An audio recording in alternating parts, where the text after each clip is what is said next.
Hello everybody, welcome to lecture 8 for the playlist Hello Alkene and Hello Arene। हा तो दोस्तों आज हम करने वाले हैं method of preparation of hello arene. तो इन शॉर्ट मैं इसको लिख देता हूँ MOP of hello arene. Hello alkyne के मेथड प्रिपरेशन हमने पिछले वीडियोस में लास्ट तक हम ख़त्म की थी। आज हम शुरुआत करेंगे हेलो एरीन की प्रिपरेशन। अगर आप लेआउट में देखेंगे तो ये दो प्रकार से हेलो एरीन की प्रिपरेशन हमें सिलेबस में दी गई है, तो हम अब दोनों की बात करेंगे। ठीक है, तो आज की वीडियो में हम बात करेंगे सिर्फ पहले वाले की, और कल के जो वापस एक और वीडियो बनाएंगे उसमें हम दूसरे वीडियो की बात करेंगे। चलिए, तो सबसे पहले देख लेते हैं कौन कौन से मेथड्स हैं, उसके बाद हम देखेंगे कि उन्हें प्रिपेयर एक्चुअली में डिटेल में कैसे किया जाता है। ठीक है, चलिए करते हैं वीडियो की शुरुआत बिना किए वक्त बर्बाद।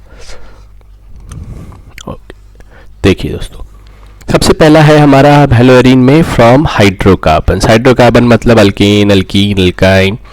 इससे हम कैसे प्रिपेयर कर सकते हैं हेलो एरीन को। और ये जो रिएक्शन होने वाला है दोस्तों, ये होने वाला है इलेक्ट्रोफिलिक सब्स्टिट्यूशन। जैसे हमने हेलो एल्केन में न्यूक्लियोफिलिक सब्स्टिट्यूशन देखा था, आज हम देखने वाले हैं इलेक्ट्रोफिलिक सब्स्टिट्यूशन। टेंशन मत लीजिएगा, जिसको आप याद नहीं है मैं थोड़ा सा रिवाइज करा दूंगा। और सेकेंड वाला होने वाला है दोस्तों दूसरा अमाइंस, फ्रॉम अमाइंस। अमाइंस की जो रिएक्शन है वो आने वाली है हमारे एक नेम रिएक्शन के साथ। इसी मेथड को हम बोलते हैं सेन-मेयर्स रिएक्शन। जो हमने ट्रिक्स वीडियो में भी देखा था कि जब हम हेलो एरीन्स बेंजीन से दूसरे कंपाउंड बनाने थे तो उसमें भी हमने सेन-मेयर रिएक्शन की बात की थी, क्योंकि यहाँ पे एक बहुत ही स्पेशल कंपाउंड का फॉर्मेशन होने वाला है दोस्तों, वो है डाइजोनियम सॉल्ट। ठीक है, चलिए इन दोनों में से अगर बात की जाएगी कौन इंपॉर्टेंट है तो अमाइंस वाला ज़्यादा इंपॉर्टेंस रखता है। ठीक है, चलिए अब करते हैं शुरुआत फर्स्ट वाले से, विच इज़ फ्रॉम हाइड्रोकार्बन। उसमें हम देखेंगे इलेक्ट्रोफिलिक सब्स्टिट्यूशन कैसे होता है, क्या होता है एंड एवरीथिंग। चलिए देखते हैं। सबसे पहले हम देखते हैं इलेक्ट्रोफिलिक सब्स्टिट्यूशन का सेंस क्या है। What do we mean by electrophilic substitution reaction.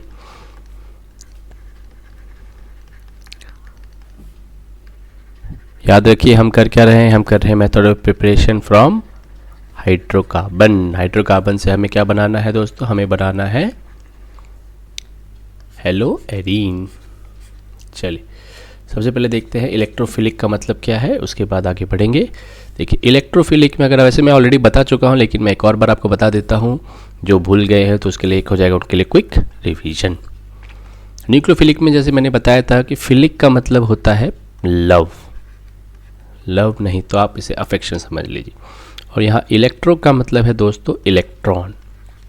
ऐसी स्पीसीज जो इलेक्ट्रॉन को प्यार करे उसे हम बोलते हैं इलेक्ट्रोफाइल। अब मुझे आप खुद बताइए, इलेक्ट्रॉन तो होता है नेगेटिव, नेगेटिव को कौन प्यार करेगा, जो खुद नेगेटिव हो या पॉजिटिव। यस दोस्तों, ये हो जो हो पॉजिटिव। जैसे इलेक्ट्रोफाइल को मैं ई से डिनोट करूंगा और वो होगा पॉजिटिव, दैट मीन उसके पास इलेक्ट्रॉन को गरज होगी, उसे इलेक्ट्रॉन चाहिए। सो ऐसे स्पीसीज जिसमें पॉजिटिव चार्ज हो उसे हम बोलते हैं इलेक्ट्रोफिलिक स्पीसीज। आई होप आपको इतनी कहानी समझ में आ गई होगी। यस, चलिए दोस्तों आगे देखते हैं। हमने ऑलरेडी ये डिस्कस कर चुका है पहले कि इलेक्ट्रोफिलिक सब्स्टिट्यूशन जो होता है स्पेशली वो होता है दो जगह पे दोस्तों। एक होता है ऑर्थो पोजीशन पे और दूसरा होता है पैरा पोजीशन पे। ये दो ही जगह होते हैं। हमने सल्फोनेशन, नाइट्रेशन वगैरह हेलो एल्केन में देखा था, राइट। तो हमने उसमें बता दिया था कि अगर हम बेंजीन से शुरुआत करते हैं, देखिए बेंजीन भी क्या है, बेंजीन क्या है, बेंजीन एक प्रकार का हाइड्रोकार्बन है, C6H6। उसमें दो ही कंपाउंड हम भरा के, वो रिंग है लेकिन वो एक हाइड्रोकार्बन ही है, राइट। चलिए सबसे पहले देखते हैं एक बेंजीन।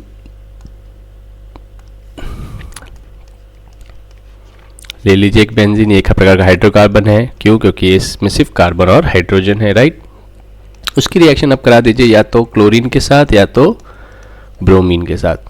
ठीक है दोस्तों, आपको इसमें एक कंडीशन रखनी है कि ये जो चाहिए रिएक्शन होगा ये होगा एक लुईस एसिड के प्रेजेंस में।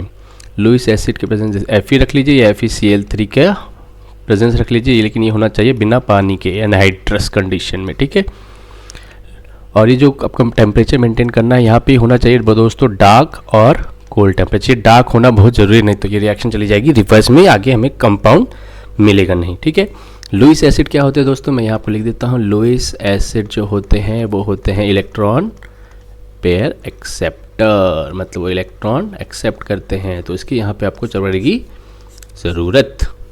ठीक है, चलिए अब देखिए होगा क्या, कुछ नहीं होगा, एक हाइड्रोजन यहाँ से इलेक्ट्रोफाइल क्या करेगा, Cl यहाँ पे हमारा इलेक्ट्रोफाइल है, Br हमारा यहाँ पे इलेक्ट्रोफाइल है। ठीक है, तो होगा क्या दोस्तों, यहाँ पे एक हाइड्रोजन सब्स्टिट्यूट होके वहाँ पे लग जाएगा या तो क्लोरीन या तो ब्रोमीन, बन गया आपका हेलोअरीन। यही तो आपका हेलोअरीन है, करेक्ट। इसका नाम दे दीजिए क्लोरो नहीं तो ब्रोमो बेंजीन, बन गया आपका एक पहला मेथड से हेलोअरीन। लेकिन यहाँ पे ये रिएक्शन सिर्फ क्लोरीन या ब्रोमीन देंगे दोस्तों। यहाँ पे इलेक्ट्रोफाइल, आपको सब काम क्या है दोस्तों, आपको सिर्फ इलेक्ट्रोफाइल पहचानना है। ठीक है, चलिए अब देखते हैं दूसरा, एक और हाइड्रोकार्बन ले लेते हैं। अगर मैं बेंजीन में एक CH3 लगा दूं तो बोलिए इसका नाम क्या है। अभी भी दोस्तों ये हाइड्रोकार्बन ही है, क्योंकि जो कंपाउंड है ये इसमें सिर्फ कार्बन और हाइड्रोजन प्रेजेंट है। ये इसका बहुत फेमस नाम है दोस्तों, टोलीन।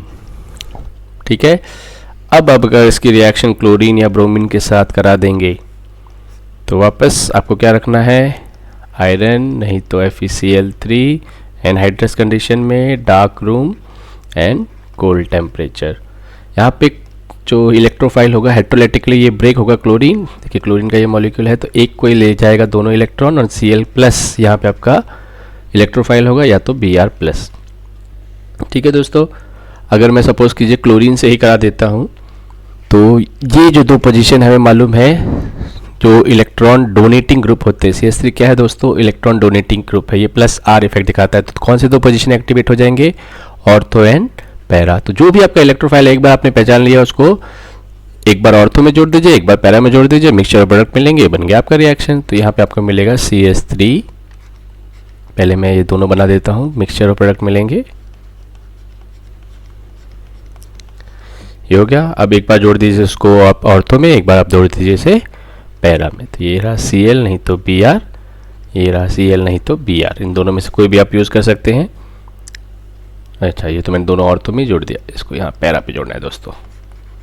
क्लोरीन लेंगे तो क्लोरीन जोड़िएगा, ब्रोमीन लेंगे तो ब्रोमीन जोड़िएगा, तो इसका नाम हो जाएगा दोस्तों ऑर्थो क्लोरोटोलीन। अगर आपने ब्रोमीन लिया है तो ब्रोमोटोलीन, और यहाँ पे हो जाएगा दोस्तों पैरा, जो पैरा में सिर्फ पी से दिखा देता हूँ, जगह नहीं है, पैरा क्लोरो नहीं तो ब्रोमोटोलीन। ठीक है, चलिए फटाफट से ले लीजिए स्क्रीनशॉट, फिर देखते हैं। हमने अभी तक आयोडो बेंजीन नहीं बनाया है, फ्लोरो बेंजीन नहीं बनाया है, उसकी कहानी क्या है, ले लीजिए। चलिए अब देखते हैं हम थर्ड नंबर का, रिएक्शन फॉर आयोडीन। दोस्तों रिएक्शन ऑफ आयोडीन में आप देखेंगे नॉर्मली हमने इस होल चैप्टर में क्लोरीन ब्रोमीन पे ज़्यादा प्रेफरेंस दी है, आयोडीन और फ्लोरोबेंजीन बहुत कम बनाते हैं, क्योंकि एक तो आयोडीन बहुत बड़ा होता है, फ्लोरीन बहुत ज़्यादा रिएक्टिव होता है और छोटा होता है, इसकी वजह से तो हमें चाहिए मीडियोकर जो क्लोरीन और ब्रोमीन है। आयोडीन के साथ प्रॉब्लम क्या है दोस्तों, reaction of iodine are reversible, मतलब आयोडोबेंजीन बनता तो है लेकिन वो वापस कहानी उसको रिवर्स ले जाता है। लेकिन अगर आपको फिर भी जिद करके आयोडोबेंजीन बनाना है तो आपको कुछ कंडीशंस देनी पड़ेंगी। देखिए क्या, सपोज कीजिए आपके पास एक बेंजीन है, हमें मालूम है बेंजीन में क्या होते हैं, हर जगह हाइड्रोजन में सिर्फ एक दिखा देता हूँ। ठीक है, अगर आपकी रिएक्शन आप आयोडीन के साथ करा रहे हैं तो आपको क्या करना पड़ेगा दोस्तों, इसके आपको रखना पड़ेगा इसके साथ नाइट्रिक एसिड नहीं तो आयोडिक एसिड का प्रेजेंस। ये क्या करेंगे दोस्तों, ये जो दोनों कंपाउंड है यही प्रिवेंट करते हैं बैकफ्लो ऑफ द रिएक्शन। अगर ये नहीं हो तो क्या करेंगे, ये रिएक्शन वापस पीछे चली जाएगी, बैकवर्ड चली जाएगी। ठीक है, चलिए मैं लिख देता हूँ प्रिवेंट बैकवर्ड रिएक्शन, तो आपके ध्यान में रहेगा। तब आपको जो कि कंपाउंड मिल जाएगा यहाँ पे आयोडो बेंजीन, और उसके साथ आपको मिल जाएगा NO2 गैस प्लस H2O। ठीक है, तो ये मिल गया आपका आयोडो बेंजीन। यहाँ पे एक ही आयोडीन यूज़ किया है तो मैं यहाँ पे हाफ IO2 लिख देता हूँ ताकि हमारा रिएक्शन हो जाए परफेक्टली बैलेंस। ठीक है, चलिए अब कहानी देखते हैं हमारी फ्लोरो के साथ। जब आयोडो लिया है तो फ्लोरो की भी बात कर ही लेते हैं।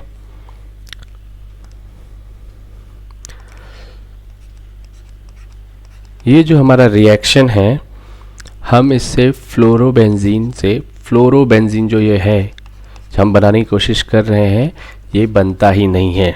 फ्लोरोबेंजीन आर नॉट प्रिपेयर्ड, बहुत इंपॉर्टेंट बात है आपको याद रखनी है, वो आपको ट्रिक करेंगे। आर नॉट प्रिपेयर्ड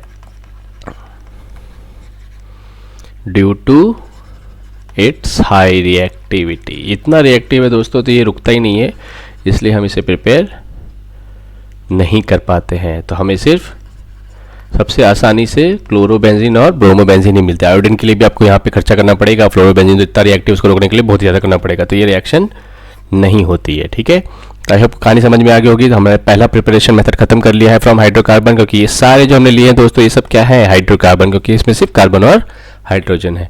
तो आई होप आपको कहानी समझ में आई होगी। फटाफट से ले लीजिए स्क्रीनशॉट, फिर हमारे नेक्स्ट वीडियो में हम देखेंगे reactions from amine, that means हम अमाइंस के थ्रू कैसे बना सकते हैं फ्लोरोबेंजीन, उसमें बहुत ही इंपॉर्टेंट सेंड में रिएक्शन हम देखने वाले हैं। तो wait for my next video, bye bye, have a nice day.